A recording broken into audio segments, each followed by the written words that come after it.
여러분들은 어떤 선행을 주변에 베풀며 살고 계시나요?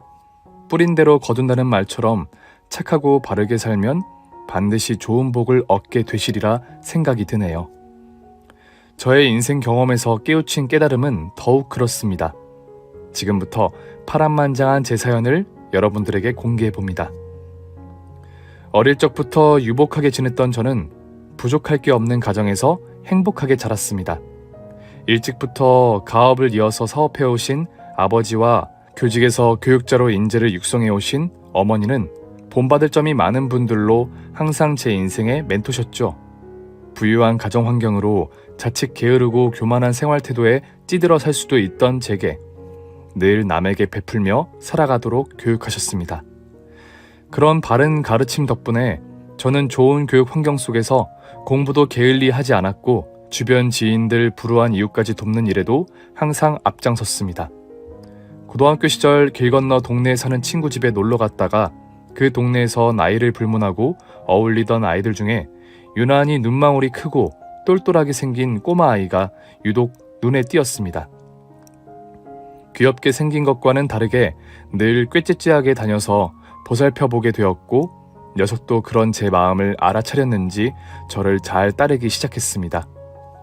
똘이라는 애칭으로 불렀던 아이였는데 듣기로는 부모님이 일찍 이혼하시고 거동이 불편한 할머니와 둘이 살고 있다고 했습니다. 택시 운전기사를 하시던 똘이 아빠는 형편상 할머니 집에 맡겨둔 똘이를 보러 들리는 정도였죠. 아이는 형편상 혼자서 동네를 배회하며 노는 시간이 많아 보였습니다. 나이 차이가 많은 무리 속에서도 잘 어울리고 기웃거리던 똘이와 저는 처음부터 마음이 끌렸습니다. 당시 저도 일찍 유학 떠난 누나를 그리워하며 떨어져 지내며 대부분 혼자 자랐기 때문에 아이의 쓸쓸한 마음을 달래주고 싶었던 것 같습니다. 그리고 언제부턴가 똘이가 어린 막내 동생처럼 느껴졌고 안쓰러운 마음에 챙기게 되었습니다. 친구와 함께 똘이를 데리고 목욕탕에 다녀오기도 하고 맛있는 짜장면을 사주기도 하면서 말이죠. 그렇게 큰형과 막내 동생처럼 지내다 보니 어느 날 똘이 집에 바라다 주면서 가난한 아이의 집안 형편을 확인하게 되었죠. 부엌 달린 단칸방에 초라한 상황이었습니다. 저는 그날부터 용돈이 생기면 무조건 똘이를 동생처럼 더 돌봐주게 되었고 과제를 하며 시간을 보내기도 했습니다. 형아가 진짜 우리 형이면 좋겠다. 진짜 형아라고 생각해도 돼. 누가 물어보면 형 있다고 얘기해. 정말? 그래도 돼? 진짜? 그럼 형이 여기 있잖아. 알았지? 저번에 어떤 애가 나보고 엄마 아빠도 없고 형 누나도 없고 누구랑 사냐고 그래서 할머니랑 산다고 했더니 나보고 불쌍하대. 불쌍한 일 아니야. 똘이야, 할머니도 항상 똘이 예뻐해 주시고 똘이 아빠도 일하느라 바쁘셔서 자주 못 오시지만 아빠도 계시고 또 이제는 형도 있잖아. 그러니까 걱정 말고 친구들과도 잘 어울려서 놀아. 똘이의 할머니는 거동이 불편하셔서 아이를 돌보는데 어려움이 많으셨습니다. 저는 틈나는 대로 그런 할머니를 도와 똘이를 돌보았습니다. 그렇게 하교 후 똘이를 보살피는 시간이 길어지자 저의 부모님은 자초지종을 듣게 되셨고 저를 통해 아이의 형편을 챙겨주시기도 하셨습니다. 할머니의 건강검진도 받게 해드렸고 불편한 다리도 치료에 도움이 되도록 말이죠. 그러던 어느 날 똘이의 집에서 함께 저녁을 먹고 집으로 가려는데 똘이의 아빠와 마주치게 되었습니다. 처음 뵈었지만 똘이와 닮은 모습만 봐도 한눈에 알아차렸죠. 제 소개를 드리고 인사를 하며 나오려는 그때 저를 붙잡으시더니 다급히 주머니에서 10,000원을 꺼내 제 손에 쥐어주셨습니다. 저는 괜찮다며 사양하는 상황이었지만 똘이와 할머니가 아빠에게 제 이야기를 전한 모양이었는지 어떻게든 챙겨주시려고 마음을 표현하셨죠. 너가 내 아들이 말한 그 멋진 형이구나. 언제 볼 수 있나 했는데 오늘에서야 만나보네. 오늘도 똘이 때문에 수고를 해준 모양인데 이거라도 받아주렴. 정말 고맙다.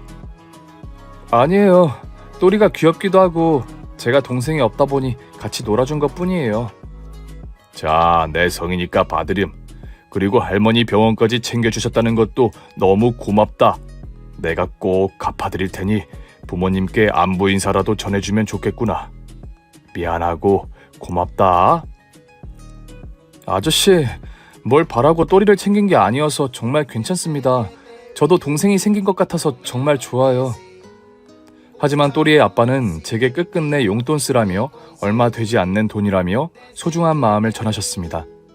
저는 이후에도 또리와 친형제 지간처럼 지냈습니다. 그렇게 지내다 보니 주변에서도 제 동생처럼 알 정도로 말이죠. 또리가 초등학생이 되었을 무렵 저는 또리를 집에 초대하기도 했습니다.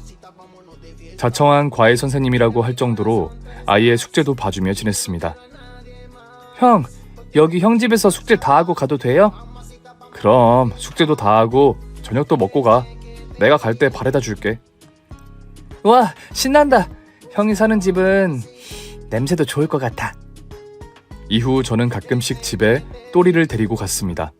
저의 부모님은 집에 데려온 또리에게 맛있는 음식을 차려주시면서 앞으로 공부 열심히 해서 꿈을 갖고 노력하게 좋은 말씀을 많이 해주셨습니다.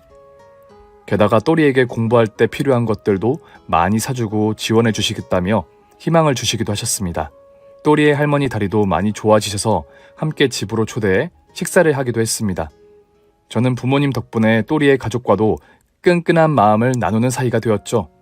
가족처럼 가깝게 지내는 동안 저는 대학을 입학하게 되었고 전보다 더 바빠졌습니다. 부모님은 저도 누나처럼 유학을 권하기도 하셨지만 조기 유학 이후 외국 생활이 익숙해진 누나는 그곳에서 만난 외국 매형과 결혼하게 되었고 해외에 정착하게 된 누나를 보면서 가족들과 왕래가 멀어지자 더 이상 제게 유학 권유를 하지 않으셨죠. 그래서 부모님도 또리를 제 동생처럼 가깝게 대해주셨던 것 같았습니다. 또리는 저처럼 성실하게 공부했고 똑똑하게 잘 자라고 있었습니다. 저는 군대 문제로 대학을 잠시 휴학하게 되었습니다. 그래도 친동생 같은 또리와 늘 편지하며 연락을 주고받았습니다. 다른 친구들조차 자연스럽게 멀어질 때마저 또리와의 인연은 계속되었죠. 그런데 편지를 끊임없이 보내주던 아이의 편지가 어느 날부터 오지 않았습니다. 걱정되었고 휴가를 나온 날 저는 저의 부모님을 통해 충격적인 상황을 듣게 되었습니다. 또리는 아빠가 교통사고로 중환자실에서 위독한 상태라는 사실을 말이죠. 어린 또리가 간병인을 도우며 지내왔고 저의 부모님은 제가 군에서 걱정할까봐 저만 모르게 또리 아빠의 병원비도 지원해 주시면서 도와주셨던 상황이었습니다. 다급히 또리를 만나러 병원으로 향했습니다. 중환자실에서 나오는 또리와 마주하게 되었고 아이는 저를 보자마자 울기 시작했습니다. 형, 형, 갑자기 아빠가 다치셔서 편지도 못 보냈어요. 괜찮아. 사정 다 듣고 왔어. 너가 정말 힘들었겠다. 형이 없어도 형 집에도 가고 우리 부모님한테 힘든 거 있으면 언제든지 말씀드려. 알았지? 그리고 형이 다시 군에 복귀해도 곧 제대 얼마 안 남았으니까 꼭 잘 참고 버티면서 학교도 열심히 다니고 아빠 병원비는 걱정 말고 이 돈은 너 학교 다니면서 용돈도 쓰고 할머니와 맛있는 거 사 먹으라고 주는 돈이니까 잘 쓰렴. 알았지? 힘들어도 조금만 더 참고 잘 견뎌보자. 12살이 된 또리가 감당하기에는 어려운 가정 형편이었습니다. 그렇지만 다른 아이들보다 조숙했던 아이는 잘 이겨내고 버텨주고 있었습니다. 6, 7년을 그렇게 아이와의 인연을 이어오다 보니 정말 남 같지 않았습니다. 전역 후 대학을 복학해서도 또리와 저는 형제지간보다 더 깊은 우애를 쌓고 있었습니다. 그러던 어느 날 밤늦은 시각에 전화를 받게 되었습니다. 울먹이는 또리의 목소리였습니다. 형, 아빠가 돌아가셨어요. 곧 갈게. 기다려. 저는 또리와 할머니 그리고 저의 부모님과 함께 또리 아빠의 장례식을 치러드렸습니다. 가족이었으니까요. 그래도 우리는 희망을 잃지 않았습니다. 연세 드신 할머니가 걱정이었지만 어려운 일도 함께 할 수 있어서 또리는 씩씩해질 수 있었습니다. 저는 이후 대학을 졸업하고 아버지의 가업 일부를 물려받아 사업가로 사회생활 바로 시작했습니다. 잘 배운 경영 덕분에 회사 운영 후 4, 5년 차부터는 아버지보다 더 돈을 벌기 시작했습니다. 당시 저의 부모님은 현업에서 퇴임하셨고 노후를 소소한 일상으로 지내시면서 쉬고 계셨습니다. 그 시절에 저는 가장 일욕심 많고 바빴습니다. 그렇지만 항상 빠짐없이 열심히 번 돈의 일부는 사회에 환원할 수 있도록 도네이션도 많이 했습니다.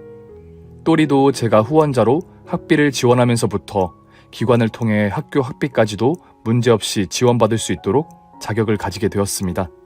아이는 항상 제게 고마워하며 기대 이상으로 공부도 열심히 했고 성실하게 꿈을 키워가고 있었습니다. 그렇게 몇 년간 일에만 매진하던 저의 사업은 점점 더 확장되었고 글로벌해졌습니다. 해외에 확장된 비즈니스를 풀어가기 위해 짐을 꾸려야 했죠. 로스앤젤레스에서 새로운 터전을 만들고 한국의 가족들과 떨어져 지내기 시작했습니다. 그 무렵 또리는 장학생으로 대학을 다니며 할머니를 모시고 자립하기 위해 열심히 생활하고 있었습니다. 몇 년 전 통화를 끝으로 각자의 생활에 바빠졌습니다.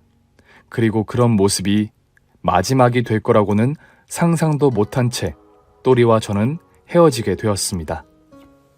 해외 곳곳에 펼쳐진 사업은 정신없이 세월을 빼앗아갔습니다. 미국 로스앤젤레스에서 지내는 일상이 익숙해졌고 오랫동안 볼 수 없었던 누나와 오히려 연락하게 되었습니다. 샌프란시스코에 정착해서 살던 친누나와 가끔씩 왕래하게 되었고 한국의 가족들과 만나는 일이 어렵게 되었죠. 그리고 일에만 정신이 팔려있던 시절이라 연애도 결혼도 생각하지 못하고 살던 제게 누나는 여자를 소개시켜주려고 적극적이었습니다.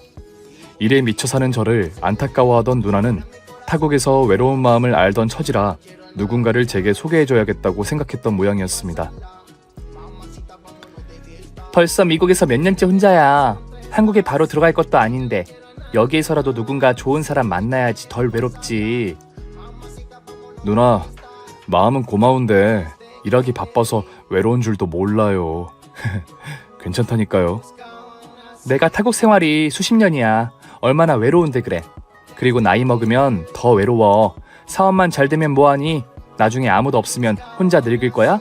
서로 의지하고 잘 챙겨줄 사람 만나서 함께 지내면 좋겠다. 그래서 소개하려는 거니까 누나 봐서라도 꼭 한번 만나보렴. 네, 알겠어요. 시간 되면 말씀드릴게요. 시간을 내야지. 시간이 될 때가 어디 있겠어. 내가 아는 분이 LA 한인타운에 직장 다니는 여자분 안다고 소개해본다더라. 이번 주말에 시간 비워둬? 약속 정해서 알려줄 테니까 무조건 만나봐. 네, 알겠어요, 누나.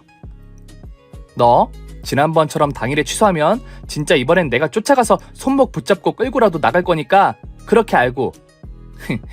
이번엔 절대 취소하면 안 돼. 네, 알겠어요, 누나. 그땐 정말 어쩔 수 없었어요. 죄송해요. 그러니까 이번엔 무조건 시간 비워놔. 어쩔 수 없는 상황도 만들지 말고. 제발 부탁이다. 내가 타국 생활 오래 해서 알아. 곁에 두는 사람 있어도 힘들고 지치는데 가족들과 떨어져 살다 보면 더 힘든 법이야. 꼭 좋은 짝 만났으면 하는 누나의 바람이고 내가 해준 것도 없는 우리 동생 챙겨주고 싶은 마음이야. 누나의 마음 담긴 설득에 저는 소개받기로 한 여인을 만나기로 하고 약속을 정했습니다. 마침 로스앤젤레스에 살고 있는 한국 여성이라고 해서 마음의 부담감이 덜했죠. 한인타운에서 서로 아는 식당을 정했고 주말 저녁 그곳에서 만나게 되었습니다. 안녕하세요. 반갑습니다. 네, 반갑습니다. 이렇게 소개받아서 만나는 경험은 처음입니다. 그리고 저의 누나가 소개해 주셔서 믿음이 생겨 용기 내어 나왔습니다. 아, 그러셨군요. 저는 누나분을 직접 아는 건 아니고요. 누나분의 지인 통해서 이렇게 인연이 되었네요. 그녀는 고등학교를 한국에서 마치고 미국으로 유학을 떠나 생활하게 되었고 대학 졸업 후 LA에서 직장을 다니며 일하고 있었답니다. 평범한 가정에서 자란 그녀는 꽤 똑똑해 보였고 차분한 성격이었습니다. 연애 경험이 많지 않던 저는 당시 여자를 잘 모르기도 했고 소개팅은 더군다나 처음이어서 비즈니스 미팅하듯이 할 얘기 나누고 궁금한 것 솔직히 물어보고 답하는 수준이었습니다.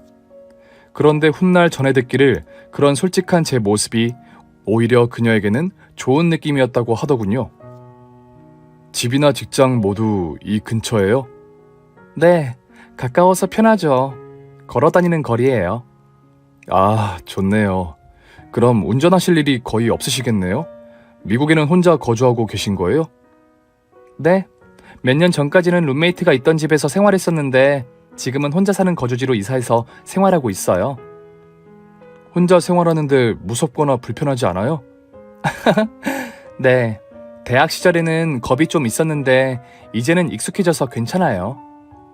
부모님은 한국에 계신가요? 부모님은 미국 동부에서 사업하시고 친척들도 대부분 동부에서 사세요. 연말에는 꼭 만나기도 하고요. 아, 그러시군요. 다들 미국에 계시네요. 저는 부모님과 친인척 모두 한국에 계시고 누나만 일찍 유학을 미국으로 왔는데 이제 아예 정착해서 매형과 함께 샌프란시스코에서 살고 계세요. 네. 사업하신다고 들었는데 바쁘시겠어요? 아, 네. 사업 규모가 꽤 커져서 해외 시장까지 확장 중에 있어서 바쁜 편이긴 하죠. 회사 매출도 여러 상황들도 더 좋아지고 있긴 한데 연애나 결혼을 생각 못하고 살아와서 그런지 누나가 이렇게 훈수를 두는 지경이 되었네요. 아무래도 일이 바쁘면 그럴 수밖에 없죠. 근처에 사세요? 멀지 않아요. 미국 와서 한동안 렌트해서 살다가 최근에 집을 장만했어요. 대단할 건 없지만 괜찮으시면 구경해 보실래요? 좋죠. 젊은 나이에 집도 장만하시고 능력자시네요. 그럼 여기서 식사 후에 집에서 차 한 잔 주세요. 좋죠. 그럼 후식은 저의 집에서 한 잔 대접하겠습니다. 만난 첫날 집에서 차를 마시며 많은 대화를 하게 되었고 그런 시작은 급속도로 가까워졌습니다. 거리도 가까워서 만나기 좋았고 처음부터 그녀에게 솔직했던 저는 자연스럽게 연애를 시작하게 되었습니다. 이번 주말에 시간 되면 자기 집에서 와인 한 잔 어때요? 대신 요리는 제가 해볼게요. 너무 좋죠. 오후에 데리러 갈게요. 그럼 같이 장 봐서 갈까요? 평일 항상 일로 지칠 때면 주말에는 항상 그녀가 저를 돌봐주듯 챙겨주는 데이트가 좋았습니다. 함께 걸으며 산책도 하고 근처에 좋은 장소를 구경하기도 했죠. 피곤한 저를 위해 항상 맛있는 요리를 해주는 그녀에게 고마웠습니다. 그렇게 서로에게 익숙해져 가기 시작했고 주말이 아닌 날에도 그녀가 집에 오는 게 좋았습니다. 자기야, 내일은 내가 출근 바래다 줄 테니 내 집에서 자고 출근하면 어때? 아무것도 챙겨온 게 없어서 집에 들러야 할 것 같은데? 아니면 아침에 갈아입을 옷 챙길 겸 집으로 바래다 주셔야 될 것 같은데? 그럼 오늘 쇼핑을 가지 뭐. 자기 입을 옷도 사고 내 집에 두고 다녀도 좋잖아? 우리 사이는 점점 더 가까워졌습니다. 그리고 그녀는 결국 살던 집을 정리하고 저와 함께 제 집에서 함께 살게 되었습니다. 결혼식을 한 건 아니었지만 결혼이라 생각하고 동거를 시작했습니다. 그렇게 몇 년의 시간이 흘렀고 한국의 회사는 담당 사장을 통해 정리하게 되었습니다. 미국에 설립한 회사의 상황이 좋았고 제가 운용하면서 더 나아지는 상황이 되어 미국에서의 생활에 더욱 전념하게 되었습니다. 그리고 저의 내조에 힘쓰던 아내의 가족들이 있는 동부에서 어른들을 만나 뵙고 인사도 드리게 되었습니다. 한국에 계신 부모님께 죄송하지만 그 무렵 한국 회사는 재정적으로 정리하는 편이 좋겠다는 판단이었기에 점점 한국에 돌아갈 기회가 많지 않았습니다. 그러나 꼭 가게 되면 인사도 드리기로 약속했습니다. 그렇게 10수년이 지났고 어느새 저는 40을 훌쩍 넘겼습니다. 아내와 저는 한동안 아이를 가지기 위해 원하고 노력했지만 뜻대로 되지 않았습니다. 그래도 우리 둘은 큰 다툼 없이 행복하게 지냈습니다. 그러나 생각보다 제가 운영하던 사업의 규모는 여러 경영구조의 변화 속에서 처음보다 축소화되어 가고 있었고 처음과 같지 않은 경제적인 이유로 아내와 종종 의견 마찰이 생기곤 했습니다. 여보, 이제 도네이션은 줄여야 하는 거 아니에요? 생활비도 점점 더 줄이고 있는데 남들 돕다가 우리가 힘들겠어요. 물론 형편에 따라 그래야지. 나도 알고 있어. 내가 알아서 잘 정리해 볼 테니 신경 쓰지 마. 신경을 어떻게 안 써? 회사도 재정 상태로 축소하고 있다고 알고 있는데 우선 줄이거나 없앨 건 먼저 잘 막아야 문제없지. 알겠다니까. 걱정 마. 기부하던 곳에도 순차적으로 줄여가기로 다음 주에 결정해서 정리할 생각이니까. 매번 말로만 그렇지. 비서한테 전해 들으니 바로 처리되지 않다고 있다고 하니까 걱정돼서 하는 말이에요. 비서한테 전해 듣지 말고 나하고 상의해.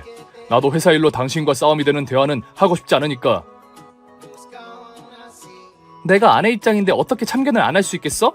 그렇게 얘기하면 너무 서운한데? 서운한 마음 가질 필요 없다니까? 회사가 갑자기 힘들어진 상황도 아니고 단지 절약할 부분 체크해서 축소할 뿐이라 더 내실을 기하는 상황일 뿐이야. 걱정 마요. 한국 회사를 정리하고 나서 언제부턴가 아내는 미국 회사 운영에도 많은 신경을 쓰고 있었습니다. 물론 아내 입장에서 남편의 일이 잘 되고 있는지 관심을 가지는 건 당연하지만 결정에 있어서도 참견하려는 입장이어서 종종 말다툼이 이어지기도 했습니다. 그리고 싸움의 끝에 더 큰 문제는 결혼식과 혼인신고를 안 했다는 불만이었습니다. 결혼식도 안 하고 10수년을 함께 살았는데 이 정도는 당연히 관심의 참견으로 생각해줘야 하는 거 아니야? 매번 얘기해도 그냥 넘어가니까 그렇지. 합시다. 혼인신고 하면 되지. 뭐가 걱정이야? 이렇게 남편과 아내로 살아온 지가 벌써 얼마나 오래되었는데. 그럼 이제 혼인신고라도 해요. 아니면 한국 가서 부모님께 인사라도 드리고 결혼식이라도 해요. 더 이상은 나도 기다릴 수 없어. 그리고 통화로 부모님과 인사 나누는 것도 이제 한계라고.